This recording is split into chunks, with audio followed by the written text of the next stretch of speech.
মাননীয় মুখ্যমন্ত্রী, আপনার কাছে আমার একটাই আবেদন, আর আমি কিছু কথা বলছি।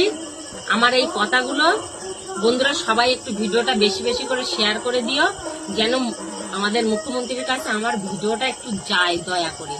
তো দেখো, প্রথমে আমাদের অন্নপূর্ণা ভান্ডার ফর্ম ফিল আপ করতে বললো বিওলে তো জমা দিতে, সব করলাম, জমা দিলাম। তারপরে আবার বললো অনলাইনে করতে, তো অনলাইনে করতে গিয়েছিলাম আজকে। এখন অনলাইনে বলছে জমির কি দাগ নম্বর কি শতাংশ না কি যায় না, ওটা দিতে হবে। তো আমাদের তো জমির দাগ নম্বর শতাংশ কি যায় না, ওটাই যেটা বলে সেটা তো আমাদের কাছে নেই। আমার শ্বশুর মশাই উনি থাকে বারাসাতে, সেখানে দ্বিতীয় বিয়ে করে দ্বিতীয় বইয়ের সঙ্গে থাকে। আর এই যে আমার শাশুড়ি মা, এনাকে তো দেখেই না। তো এখন আমাকে অনলাইনে বলছে যে দাগ নম্বর দিতেই হবে। তো আমি শ্বশুরের কাছে ফোন করলাম, ফোন করে বললাম যে আমাদের জমির দাগ নাম্বারটা কত, একটু বলো আমাদের জমি কতটা আছে। তখন আমাকে যা গালাগালি দিল, তুই তামারি করে যা তাই গালাগালি দিল। বলে আমার জমির দাগ নম্বর নিয়ে তুই লক্ষ্মীর ভান্ডার করবি, লক্ষ্মীর ভান্ডার করতে দেবো না, বেরিয়ে যা, আমার বৃষ্টির থেকে বেরিয়ে যা, আমার বৃষ্টি রয়েছিস কেন এখনো, আমার এরকম করে করে বলছে। ঠিক আছে, তো আমি বলছি তাহলে আমি বেরিয়ে যাবো, তাহলে তোমার বউকে কে দেখবে? বলছে আমার বউ ঠৌ ওসব কেউ নেই, এটা ওনার বউ না, উনি দেখবে না, বলে আমার বউ ঠৌ ওসব কেউ না।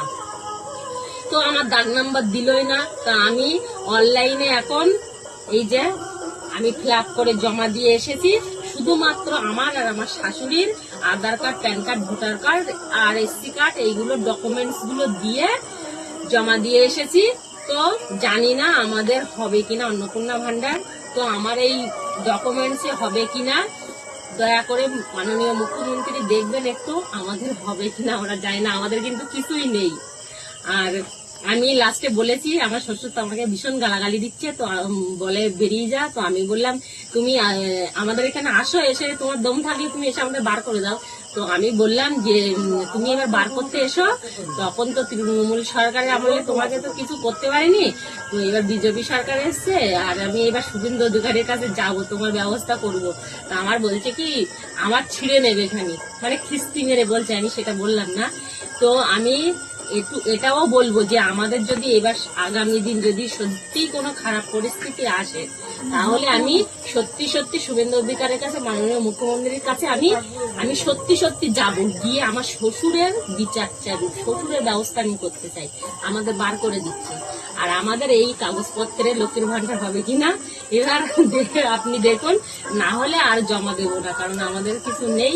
আমরা দুই শাশুড়ি বৌমা কি আমরা পথের ভিখারি না অসহায়, কিছুই জানি না, কাজ করি, খাই, পেট চালাই, এই পর্যন্ত। তো এই আমাদের পরিস্থিতি, আর আমি আর কাগজপত্র জমা দেব না যদি না হয়, কারণ আমাদের তো কিছুই নেই, কি জমা দেব। এই বাড়িতে আছি, তাও দেখছি শ্বশুরের বাড়ি দুবেলা গালাগালি দিচ্ছে, বলছে বেরিয়ে যেতে। তো আমার এই কথা ছিল বন্ধুরা, আমার একটু ভিডিওটা বেশি বেশি করে শেয়ার করে দাও, আর তোমরা সবাই বলো আমি কি করবো। চলো।